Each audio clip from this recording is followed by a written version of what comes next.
Mining ಕೇಸ್ನಲ್ಲಿ ರಾಜ್ಯ ಸರ್ಕಾರ ನನ್ನನ್ನು ಟಾರ್ಗೆಟ್ ಮಾಡಿದೆ ಅಂತ ಕೇಂದ್ರ ಸಚಿವ ಎಚ್ ಡಿ ಕುಮಾರಸ್ವಾಮಿ ಅವರು ಮತ್ತೊಮ್ಮೆ ಆರೋಪವನ್ನ ಮಾಡಿದ್ದಾರೆ. ಡಿನೋಟಿಫಿಕೇಶನ್ ಕೇಸ್ನಲ್ಲಿ ನನ್ನ ಮೇಲೆ ಎಫ್ಐಆರ್ ದಾಖಲು ಮಾಡಿದ್ದಾರೆ. ಇದರ ಹಿಂದೆ ಬ್ರದರ್ ಡಿಕೆ ಶಿವಕುಮಾರ್ ಇರಬೇಕು ಅನ್ನುವಂಥ ಶಂಕೆ ಕುಮಾರಸ್ವಾಮಿ ಅವರಿಗಿದೆ. ಇದೇ ವೇಳೆ ಮೂಡ ಆಯುಕ್ತರನ್ನ ಮೊದಲು ಬಂಧಿಸಬೇಕು ಅಂತ ಕುಮಾರಸ್ವಾಮಿ ಅವರು ಹೇಳಿಕೆಯನ್ನ ಕೊಟ್ಟಿದ್ರಲ್ಲ, ಅದಕ್ಕೆ ಸಿದ್ದರಾಮಯ್ಯನವರು ಕೂಡ ತೀಕ್ಷ್ಣವಾಗಿಯೇ ಉತ್ತರ ಕೊಟ್ಟಿದ್ದಾರೆ. ಏನು, ಮೊದಲು ಕುಮಾರಸ್ವಾಮಿ ಅವರನ್ನ ಅರೆಸ್ಟ್ ಮಾಡಬೇಕು ಅಂತ ಅಂದಿದ್ದಾರೆ. ಇದರ ಮಧ್ಯೆ ಐಪಿಎಸ್ ಅಧಿಕಾರಿ ಚಂದ್ರಶೇಖರ್ ಅವರ ಪರವಾಗಿ ಸಚಿವ ಚಲುವರಾಯಸ್ವಾಮಿ ಬ್ಯಾಟ್ ಬೀಸಿದ್ದಾರೆ. ಕುಮಾರಸ್ವಾಮಿ ಅವರ ಹೇಳಿಕೆಯನ್ನ ಟೀಕಿಸಿದ್ದಾರೆ. ಮೂಡ ಕಮಿಷನರ್ ಅರೆಸ್ಟ್ ಮಾಡಬೇಕು ಅಂತ ಕುಮಾರಸ್ವಾಮಿ ಹೇಳಿದ್ದಾರೆ ಸರ್. ಅವ್ರನ್ನ ಅರೆಸ್ಟ್ ಮಾಡಲಿ, ಅವ್ರನ್ನ ಅರೆಸ್ಟ್ ಮಾಡಲಿ, ಅವ್ರನ್ನ ಅರೆಸ್ಟ್ ಮಾಡಲಿ, ಅವ್ರನ್ನ ಅರೆಸ್ಟ್ ಮಾಡಲಿ. ನನ್ನ ಏನ್ ಟಾರ್ಗೆಟ್ ನನ್ನ ಮೇಲೂ ಹಾಕಿಲ್ಲ ಒಂದು ಎಫ್ಐಆರ್. ಈಗ ಅದೆಲ್ಲ ಪಾಪ ಡಿ ಕೆ ಶಿವಕುಮಾರ್ ಒಂದು ತಮ್ಮಂದಿರ್ಬೇಕದು. ನೋಡ ಬನ್ನಿ, ಕುಮಾರಸ್ವಾಮಿ ಅವರು ನಾನು ಅವ್ರ ಜೊತೆ ಬಹಳ ಹತ್ತಿರದಲ್ಲಿದ್ದಂಥವ್ರು, ರಾಜಕೀಯವಾದಂಥ ಅನೇಕ ವಿಚಾರಗಳನ್ನ ನೋಡಿರ್ತಕ್ಕಂಥವ್ರು. ಅವ್ರು ಯಾವ ವಿಚಾರನ ಕನ್ಕ್ಲೂಡ್ ಮಾಡೇ ಇಲ್ಲ ಇಲ್ಲಿವರೆಗೆ. ಈಗ ನೆನೆ ಚಂದ್ರಶೇಖರ್ ಮೇಲೆ ಬಿದ್ದವ್ರೆ. ಕಾನ್ಸ್ಟಿಟ್ಯೂಷನಲ್ಲಿ ಅಧಿಕಾರಿಗಳಿಗೆ ಒಂದು ಲಿಮಿಟೇಷನ್ ಇದೆ. ಹಂಗಂತೇಳಿ ಅವರು ಈ ದೇಶದ ಪ್ರಜೆ, ಅವರಿಗೆ ಏನು ಬೇಕಾದ್ರೂ ಮಾತನಾಡ್ಬೋದು ಅಂತ ಅಂದರೆ ಅವರು ಸಹ ಕನಿಷ್ಠ ಕಾನೂನಾತ್ಮಕವಾದಂಥ ವಿಚಾರವನ್ನು ತಿಳಿಸಲೇಬೇಕು. ನೀವು ತುಂಬಾ ದೊಡ್ಡ ತಪ್ಪು ಮಾಡ್ತಾ ಇದ್ರಿ ವಿಚಾರದಲ್ಲಿ, ಸಮರ್ಥಿಸ್ಕೊಳ್ತಾ ಅಧಿಕಾರಿಗಳ ವಿಚಾರದಲ್ಲಿ. ಅವ್ರದ್ದು ಏನು ನಡೀತಾ ಇದೆ ಅದು ಬೇರೆ. ಬಟ್ ಒಬ್ಬ ಅಧಿಕಾರಿ ಆ ಶಬ್ದಗಳ ಪ್ರಯೋಗವನ್ನ ಮಾಡ್ಕೊಂಡು ಇವ್ರು ಮಾತನಾಡಿರುವಂಥದ್ದು ಸರಿ ಅಂತ ಹೇಳ್ತಾ ಇಲ್ಲ ನಾನು.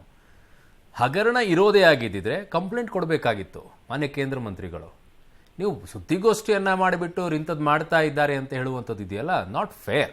ಒಬ್ಬ ಕೇಂದ್ರ ಮಂತ್ರಿ ಜವಾಬ್ದಾರಿಯುತ ಸ್ಥಾನದಲ್ಲಿರುವಂಥವ್ರು ಸುದ್ದಿಗೋಷ್ಠಿಯನ್ನ ಮಾಡಿಬಿಟ್ಟು ಇಂಥವ್ರು ಇಂಥದ್ದು ಮಾಡ್ತಾ ಇದ್ದಾರೆ, ರಾಜಕಾಲುವೆಯಲ್ಲಿ ಏನೋ ಕಟ್ತಾ ಇದ್ದಾರೆ, 38 ಅಡಿ ಮನೆ ಕಟ್ತಾ ಇದ್ದಾರೆ. ನೋ, ಕಂಪ್ಲೇಂಟ್ ರಿಜಿಸ್ಟರ್ ಮಾಡಿ.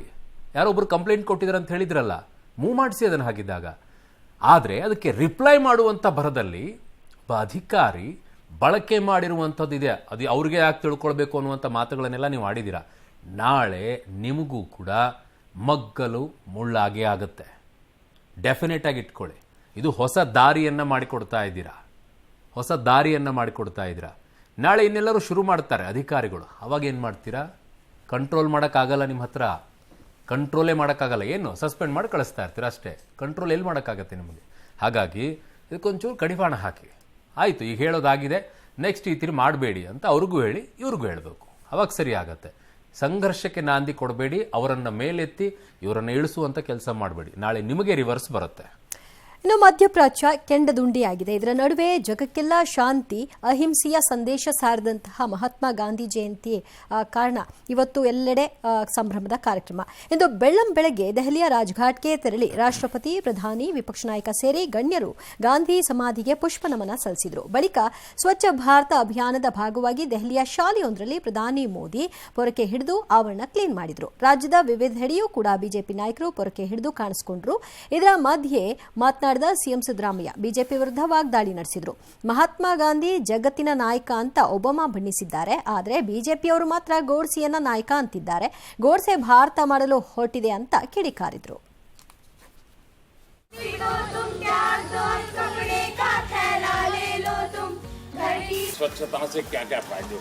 सर हमें कोई बीमारी नहीं हो सकती उससे.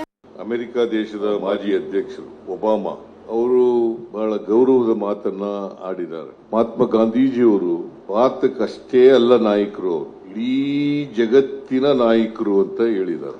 ಈ ಭಾರತೀಯ ಜನತಾ ಪಕ್ಷದವರು ಅವ್ರಿಗೆ ಗೋಡ್ಸೆ ಅವರಿಗೆ ನಾಯಕ, ಅವರು ಗೋಡ್ಸೆ ಭಾರತವನ್ನಾಗಿ ಮಾಡಲಿಕ್ಕೆ ಹೊರಟಿದ್ದಾರೆ. ಮಹಾತ್ಮ ಗಾಂಧೀಜಿಯವರು ಖಳನಾಯಕ ಅನ್ನೋ ರೀತಿಯಲ್ಲಿ ಮಾತಾಡ್ತಾರೆ.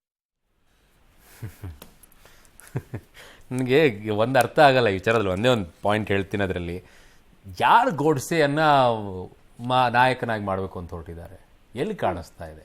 ಪದೇ ಪದೇ ಅದನ್ನ ಒಬಾಮಾ ಅವ್ರು ಹೇಳ್ಬೇಕಂದ್ರೆ ನಮ್ಮ ಮಹಾತ್ಮ ಗಾಂಧಿಯ ಬಗ್ಗೆ ನಮಗೆ ಗೊತ್ತಿಲ್ವಾ? ಸ್ಕೂಲಿಂದನೇ ನಮಗೆ ಮಹಾತ್ಮ ಗಾಂಧೀಜಿ ಯಾರು ಅನ್ನೋದನ್ನು ನಮ್ಗೆ ಹೇಳಿ ಕಳಿಸಿಲ್ವಾ? ಒಬಾಮಾ ಬಂದುಬಿಟ್ಟು ಜಗತ್ತಿನ ನಾಯಕ ಅಂತ ಹೇಳುವಂಥದ್ದು ಇದೆಯಾ? ಅವ್ರು ಹೇಳಿದ್ದಾರೆ ಕರೆಕ್ಟು, ಬಟ್ ನಮಗೆ ಮಹಾತ್ಮ ಗಾಂಧಿ ಯಾರು ಅನ್ನುವಂಥ ಗೌರವ ನಮಗಿದೆ.